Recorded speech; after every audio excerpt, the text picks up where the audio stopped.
이전에 제가 이제 설교를 수요일 날 할 때 사사기를 이제 계속 봤었습니다. 네. 기억이 나시지요? 그래서 이어서 아직 사사들이 다 끝나지 않았는데 이제 제 또 설교 또 이제 제가 정한 순서가 또 끝나서 또 다음 목사님에게 이제 바톤을 주고 이제 제가 다시 받아서 다시 사사기를 함께 보고자 합니다. 지난 사사기 설교를 통해서 이제 간략하게 우리 한번 기억하면서 나아가면 좋겠습니다. 사사기가 언제 이야기냐 이런 말씀을 제가 드리면서 여호수아 이후의 이야기다. 그래서 여호수아라 하면은 이제 저희가 잘 이해하고 있는 것처럼 이제 새로운 땅, 약속의 땅 이제 들은 모세 다음에 이제 다음 세대의 리더, 약간 이렇게 생각을 하게 되지요. 그 이후의 이야기이다. 그래서 유대 지파가 이 약속의 땅에서 전쟁하러 나아갑니다. 그런데 승리를 해요. 그러나 뭘 만나죠? 철병거를 만나게 됩니다. 그래서 철병거 앞에서 이제 유다 지파가 이 반쪽짜리 순종을 하게 됩니다. 그래서 하나님께서 이방 민족들을 다 쫓아내라고 했는데 어느 정도는 받아들이고 어느 정도는 쫓아내는 이 반쪽짜리 순종으로 머물게 됩니다. 그래서 이 반쪽짜리 순종의 결과가 있었습니다. 그게 어떤 세대가 나왔느냐? 다음 세대가 아니라 다른 세대가 나왔다, 이렇게 말씀을 드렸습니다. 그래서 이 다른 세대는 어떤 세대냐면 하나님의 구원의 역사를 잃어버린 세대, 하나님의 은혜를 잃어버린 세대가 나왔다라는 겁니다. 그 이후로 이제 사사기에서는 이 5가지의 이 죄의 수레바퀴가 계속해서 반복적으로 일어나는 말씀을 보여주고 있습니다. 죄를 범하고 이방 민족들에게 억압을 받고, 억압을 받으니까 어떡합니까? 하나님 우리 힘들어요 하면서 회개하는 겁니다. 그럼 하나님께서 그 회개를 들으시고 이 백성을 구원하십니다. 그러나 구원해서 평화가 찾아오면 다시 죄를 범하는 이 사사기의 큰 수레바퀴가 계속해서 반복해 오는 것을 우리는 사사기를 통하여 볼 수가 있는 것입니다. 그러나 이 사사기를 보면서 우리가 이 사사들이 참 대단하구나 라는 생각을 할 수가 있는데, 사실 사사기에 나오는 사사들은 조금씩 저마다 다 연약한 부분, 부족한 부분들이 나온다라는 것을 말씀드렸고, 결국 하나님께서 승리를 하게 하시지만 이긴 사람의 이 사사의 손에 능력이 있는 것이 아니라 이 사람의 손을 들어주시는 하나님의 손에 능력이 있음을 우리 사사기를 통하여 보게 되었습니다. 오늘은 기드온의 이야기를 함께 나누고자 합니다. 기드온 하면 굉장히 유명한 사사 중에 한 명이죠. 제가 앞서 말씀드렸던 이 죄의 수레바퀴가 반복되는 것을 볼 수가 있습니다. 사사기 6장 1절 말씀을 보시면 이 죄의 수레바퀴 가장 첫 번째 이 죄에 해당하는 그 말씀이 등장을 합니다. 우리 사사기 6장 1절 말씀입니다. 우리 함께 읽습니다. 시작. 이스라엘 자손이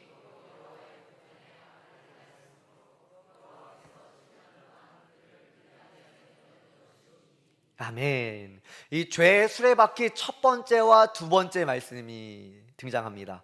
그러니까 이스라엘 자손이 여호와의 목전에서 악을 행하였다, 죄를 범하였다라는 것이고요. 죄를 범하니까 하나님께서 어떻게 하시지요? 그들을 7년 동안 이방 민족인 미디안의 손에 넘겨주게 됩니다. 첫 번째 죄, 두 번째 억압이 시작된 겁니다. 그 다음에 4절, 5절을 이렇게 보시면 그 억압이 정도가 얼마나 심해졌는지를 볼 수 있는데요. 제가 읽도록 하겠습니다. 진을 치고 가사에 이르도록 토지 소산을 멸하여 이스라엘 가운데 먹을 것을 남겨두지 아니하며 양이나 소나 나귀도 남겨두지 아니하니 이는 그들의 짐승과 장막을 가지고 올라와 메뚜기 떼같이 많이 들어오니 그 사람과 낙타가 무수함이라. 그들이 그 땅에 들어와 멸하려 하니. 그러니까 이스라엘 지역에 있는 모든 곡식, 양식, 가축들을 다 가져가는 겁니다. 그러니까 얼마나 궁핍함이 심했겠습니까? 이전에 이렇게 경험했던 어떤 억압보다 점점점 이스라엘 백성들이 더 심한 억압과 이방인들의 박해를 경험하고 있는 것입니다. 그들의 삶의 궁핍함, 그러니까 가난하고 못 먹게 되는 일들이 너무나 만연하게 되었다라는 겁니다.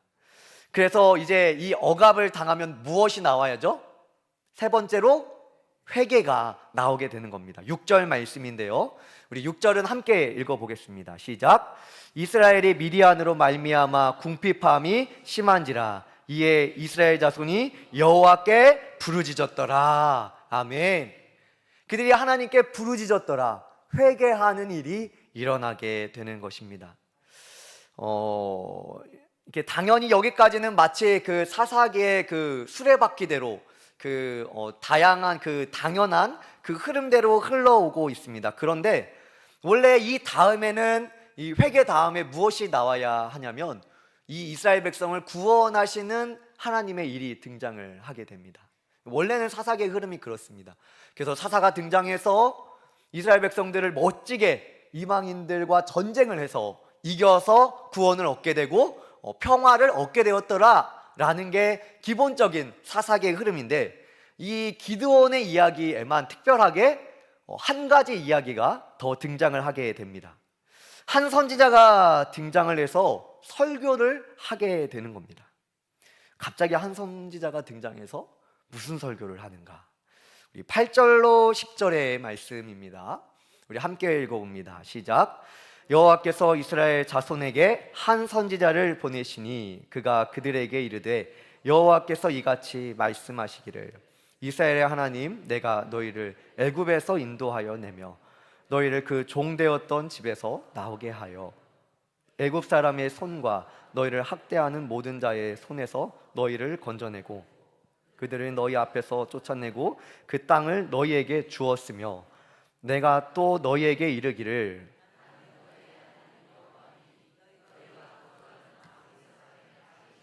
두려워하지 말라 하였으나 너희가 내 목소리를 듣지 아니하였느니라 하셨다 하니라. 아멘.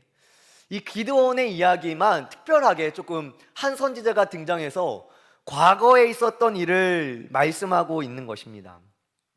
결국은 너희가 왜 궁핍함을 크게 당하고 있는지, 이 너희의 현재 상황을 이해할 수 있도록 하나님께서 선지자를 보내서 말씀해 주고 있는 겁니다. 이 8절부터 10절까지의 말씀을 요약하면 두 가지가 됩니다. 첫 번째로는 하나님께서 하신 일입니다. 우리 한번 따라해 볼까요? 하나님께서 하신 일. 두 번째로는 따라합니다. 백성들이 한 일.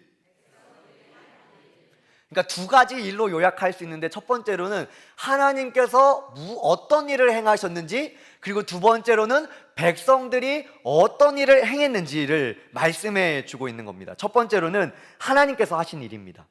하나님께서 너희를 애굽에서 구해내셨고 노예와 종되었던 너희의 삶에서 자유케 했다.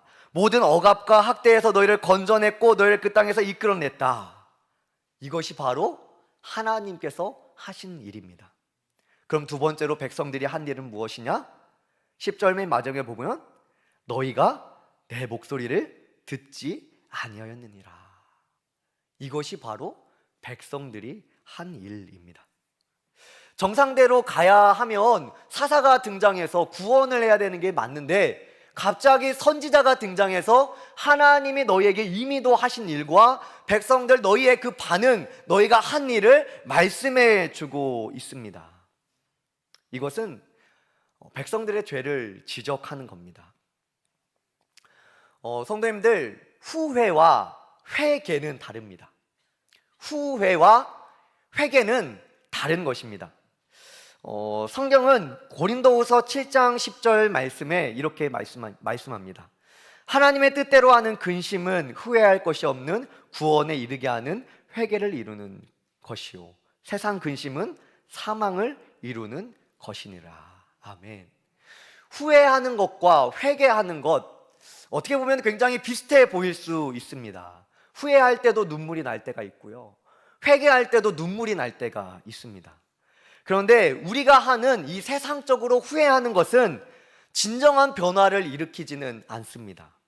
단지 어떤 죄의 결과, 그러니까 내가 한 일의 결과에 있어서 아쉬워하고 슬퍼하는 것이지 그거를 이렇게 돌이키려고 하지는 않게 되죠. 그러나 회개는 진정한 변화를 일으키게 되는데, 이 회개가 다른 부분은 이 죄에 대한 이 결과를 슬퍼하는 것이 아니라 죄 자체를 미워한다라는 것이 다른 부분입니다.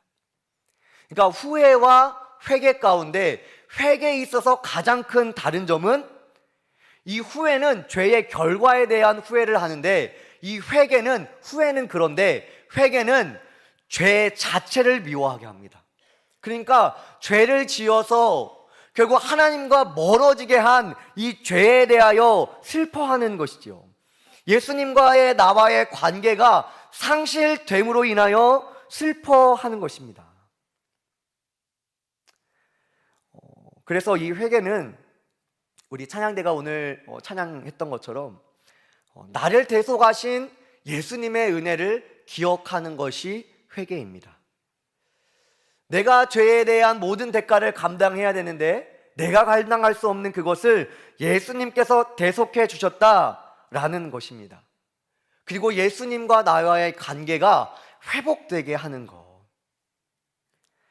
후회는 나의 삶에만 초점이 있다라면 회개는 하나님께 초점이 있는 것입니다. 오늘 왜 갑자기 선지자가 등장해서 사사가 등장해야 되는데 선지자가 등장해서 백성들의 죄를 지적하고 있는가? 사사기에서 분명 백성들이 부르짖었다고 말씀하고 있지만 그들이 왜 부르짖는가? 그들의 궁핍함 때문에 부르짖고 있는 것이죠. 그들의 죄의 결과, 그들의 죄지었음을 회개하고 그것으로 인하여 부르짖는 것이 아니라 죄의 결과로 나타난 궁핍함으로 인하여 그들은 그 궁핍하고 어려운 환경으로 인하여 부르짖고 있다. 그러니까 성도님들, 우리가 하고 있는 회개 기도가 과연 정말로 내 안에 있는 죄에 대한 아쉬움, 그래서 하나님과 관계의 깨짐이 정말로 슬퍼하고 그것이 애통하여서 하는 회개인지, 아니면 그 죄의 결과로 나의 삶이 조금 어려워지고 관계가 깨지고 우리의 삶에서 어떤 문제들이 일어나는 것 때문에 나는 후회를 하고 있는지 우리는 잘 돌아봐야 할 줄로 믿습니다. 백성들이 진정한 회개를 한 것이 아니라는 것입니다. 그들의 부르짖음은 그들의 죄에 대한 하나님과의 관계가 깨져서 하는 부르짖음이 아니라 죄의 결과로 나온 궁핍함으로 인하여 그들이 후회하고 있는 모습처럼 보인다라는 것입니다. 성도님들, 진정한 회개가 언제 나올 수 있을까요?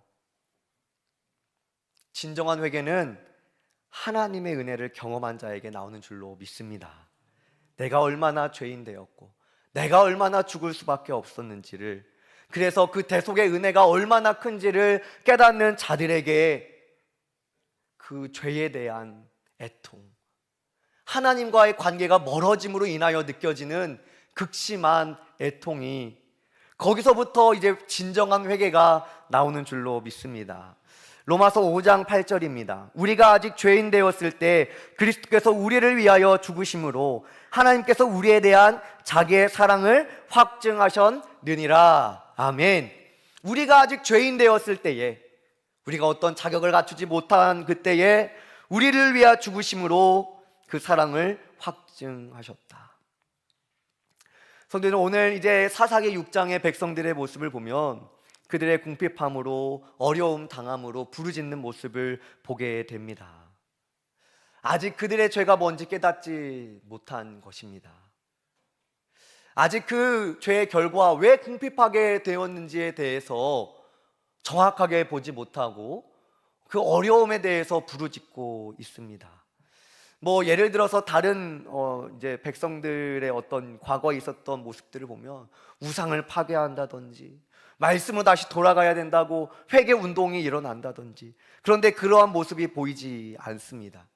그러나 하나님께서는 사사 기드온을 택하셔서 그가 어떻게 구원해 내실지 그 구원의 일을 계속해서 진행하고 있는 것을 보게 됩니다.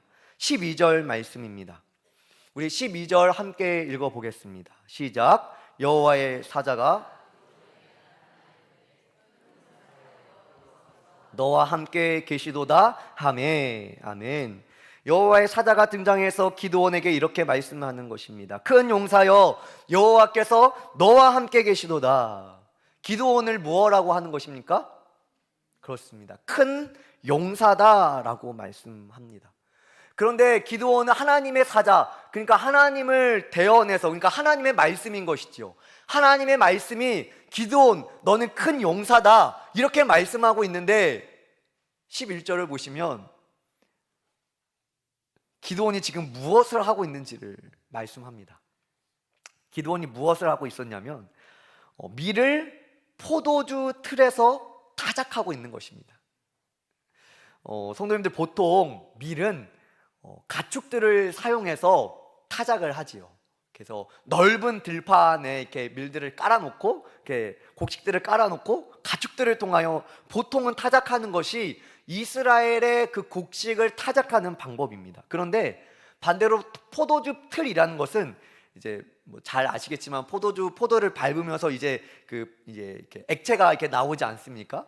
그러니까 안으로 푹 파인 좁은 틀에서 지금 밀을 타작하고 있는 모습을 보이고 있는 것입니다. 왜 그럴까요? 왜 지금 꼭 기드온이 밀을 숨어서 타작하는 것처럼 보이겠습니까?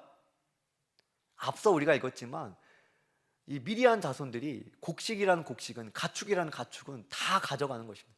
그래서 이 궁핍함이 심하기 때문에 이 들키지 않기 위해서 숨어서 밀을 타작하고 있는 거예요. 얼마나 초라한 모습입니까? 그렇게 가장 초라하고 이게 쭈그려 있는 기드온에게 여호와의 사자가 무엇라고 말씀하였다고요? 큰 용사여, 여호와께서 너와 함께 계시도다. 성도들, 지금 기드온은 큰 용사처럼 보이지 않는 환경에 있습니다. 숨어서 곡식을 까고 있는 거예요. 그런데 여호와의 사자가 기드온에게 큰 용사여 라고 말하고 있는 것입니다. 13절을 보시면 기드온은 하나님이 함께 계시지 않는 것 같습니다 라는 말을 하게 됩니다. 13절입니다. 기드온이 그에게 대답하되 오 나의 주여, 여호와께서 우리와 함께 계시면 어찌하여 이 모든 일이 우리에게 일어났나이까? 또 우리 조상들이 일찍이 우리에게 이르기를 여호와께서 우리를 애굽에서 올라오게 하신 것이 아니냐 한 그 모든 이적이 어디 있나이까?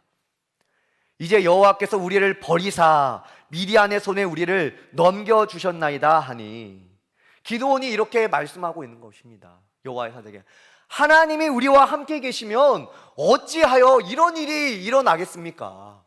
과거에 우리를 구원하셨던, 우리의 조상들을 출애굽시켰던 그 하나님의 역사에는 승리가 있었지 않습니까? 지금은 우리를 버리셨기 때문에 우리가 이 모양이꼴, 우리가 이렇게 궁핍하고 나는 지금 좁은 포도즙 틀에서 밀을 타작하고 있는 것 아닙니까? 라고 기드온이 얘기를 하는 것입니다. 성도님들, 우리가 신앙생활을 하다 보면 우리가 눈에 보이는 환경 때문에 때로는 하나님의 계획을 오해하고 실수할 때가 있습니다. 첫 번째로는 우리가 때로는 당하는 고난이 하나님이 나를 떠났다는 증거로 오해한다라는 거예요.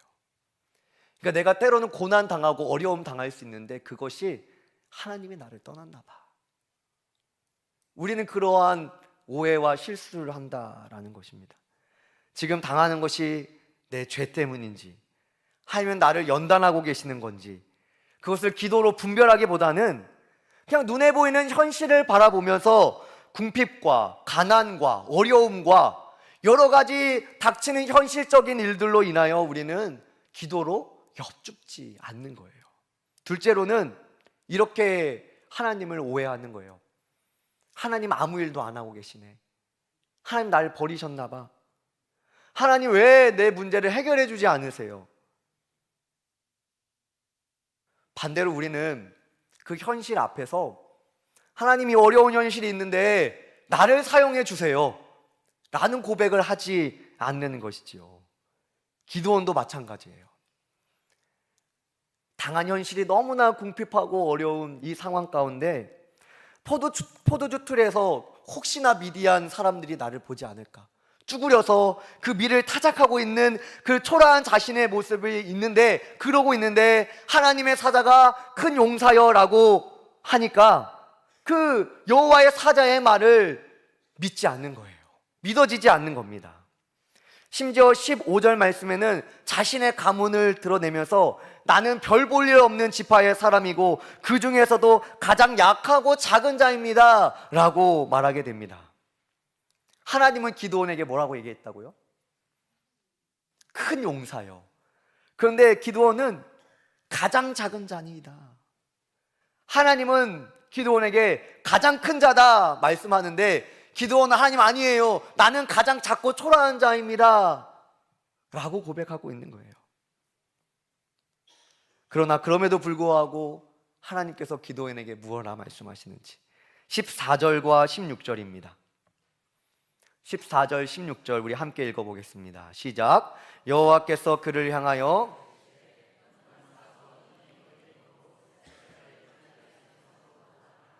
내가 너를 보낸 것이 아니냐 하시니라. 여호와께서 그에게 이르시되 내가 반드시 너와 함께 하리니 내가 미디안 사람 치기를 한 사람 치듯 하리라 하시니라. 아멘.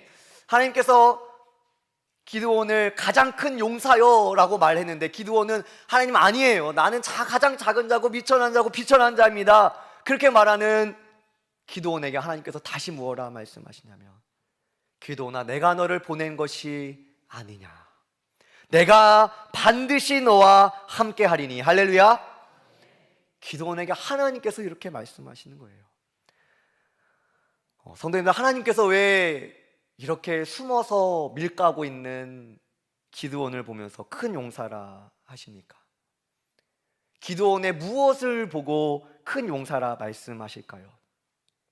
너무 초라한 모습 아닙니까? 이 곡식 좀 먹으려고 숨어서 포도즙틀에서 밀을 까고 있는 사사의 모습입니다. 하나님께서 세울 자의 모습이 마치 큰 그릇처럼 보여야 되는데 전혀 그런 것처럼 보여지지 않는 거예요. 그의 가문 때문입니까? 그의 위치 때문입니까? 아닙니다. 하나님께서 그를 붙들고 하나님께서 그와 함께 하시고 기드온에게 말씀하시는 분이 하나님이시니 너는 큰 용사다. 할렐루야.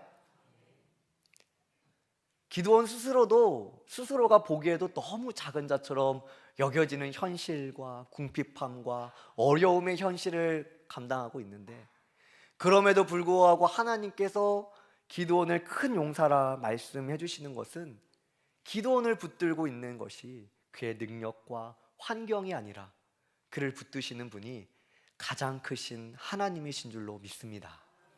그래서 하나님께서 기드온을 큰 용사여 라고 말씀하고 있는 것이죠.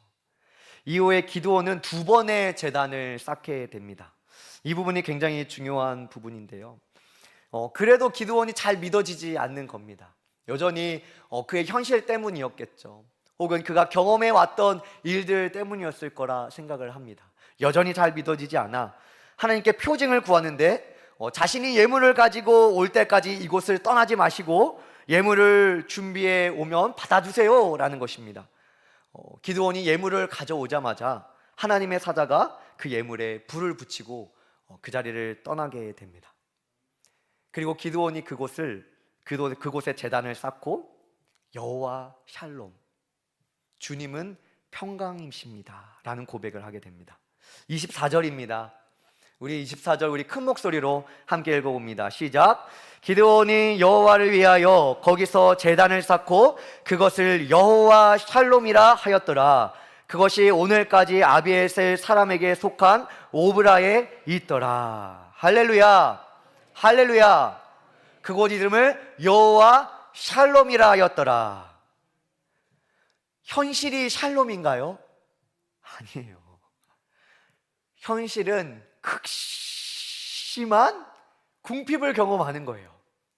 그런데 그곳에 하나님이 계시니 여호와 샬롬이라. 할렐루야. 성도님들, 그 땅에는 평화가 없었습니다. 평강이 없었습니다. 얼마나 평강이 없었으면 숨어서 밀을 까고 있었어요. 평강이 없었다니까요. 그들의 환경은 여전히 하나님이 함께 계시지 않는 것처럼 느껴지는, 원망할 수밖에 없고 불평할 수밖에 없는 환경이었습니다. 그러나 하나님께서 말씀하시고 그들에게 무엇을 보이시냐? 내가 반드시 너와 함께 하리니 라는 말씀을 보여주시는 거예요. 기드온에게 이걸 보여주시는 겁니다. 반드시 내가 너와 함께 하리니. 그리고 그 하나님이 기드온과 함께 계심을 경험한 그 자리에서 쌓은 제단, 그 예배가 여호와 샬롬, 하나님은 평강이십니다. 눈에 보이는 상황이 달라져서가 아닙니다. 궁핍함이 부유함으로 달라져서도 아니에요. 하나님께서 함께 계심을 경험한 그 자리가 여호와 샬롬이었다라는 고백인 것입니다. 성도들, 하나님께서 함께 계심이 우리의 평강임을 믿으시기 바랍니다. 우리의 상황 때문에 우리의 눈에 보이는 거가 평강에서 평강이라 외치는 것이 아니라 눈에 보이는 상황과 달리 하나님께서 우리와 함께 계심이 평강이라고요. 모든 평강의 근원과 평강을 좌지우지하시고 우주 만물을 다스리는 그 하나님이 우리와 함께 계심이 여호와 샬롬이었더라. 이후에 기드온은 나머지 한 제단을 또 쌓게 됩니다.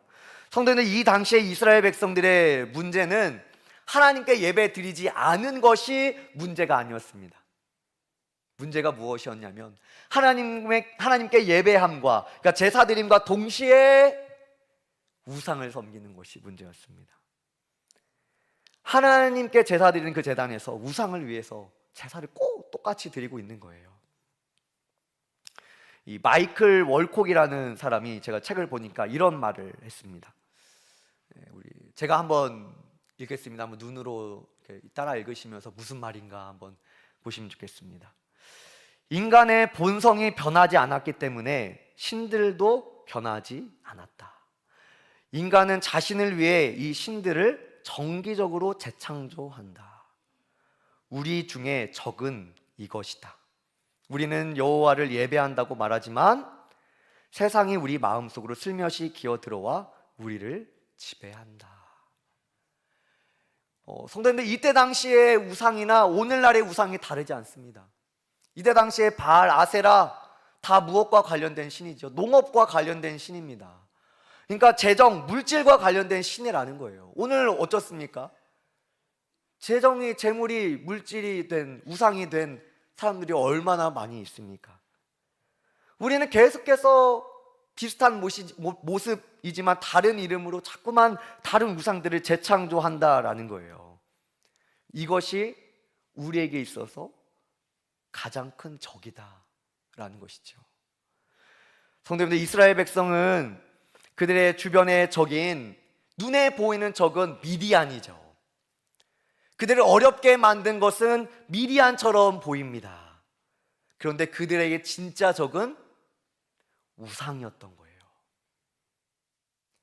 결국 그들을 궁핍하게 만든 것은 우상이었다라는 것입니다. 성도님들, 우리가 바로 알아야 할 것이 이것입니다. 우리가 경험하는 여러 가지 문제들이 있습니다. 눈에 보이는 문제들이 있습니다. 궁핍을 경험하고 외로움을 경험하고 돈 문제를 경험하고 사람과의 관계로 어려움을 경험하기도 합니다.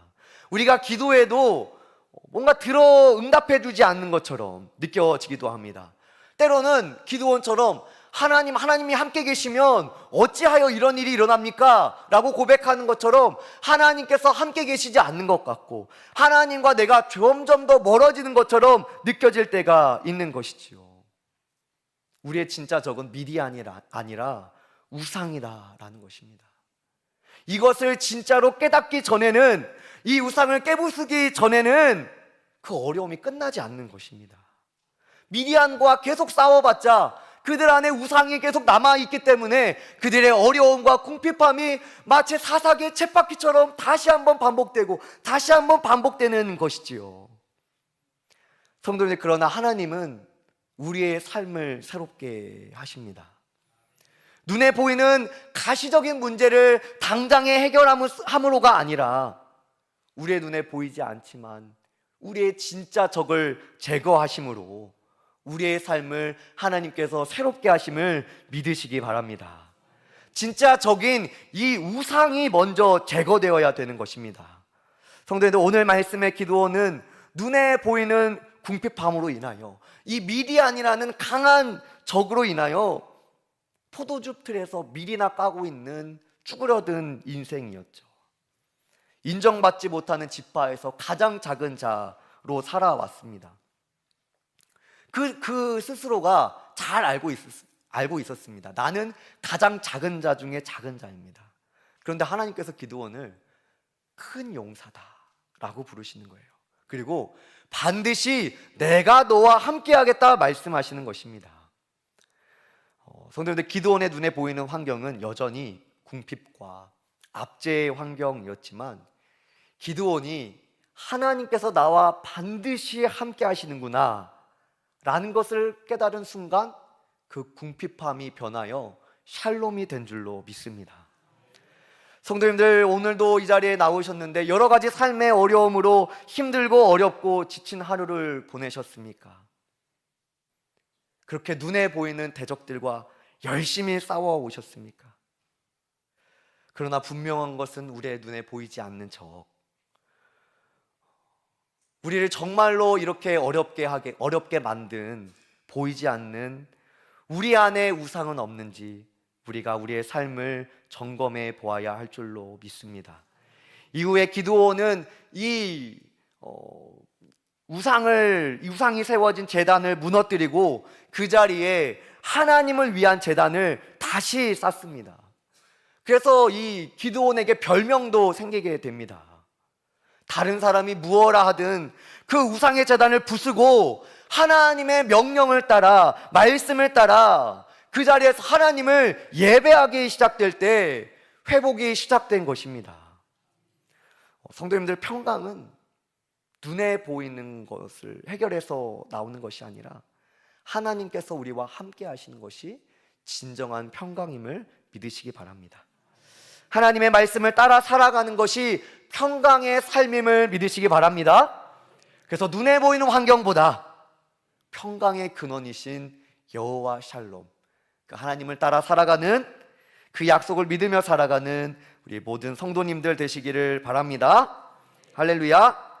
우리 시간에 함께 찬송하겠습니다. 찬송가 545장, 이 눈에 아무 증거 아니 배워도, 우리 힘차게 찬양하겠습니다.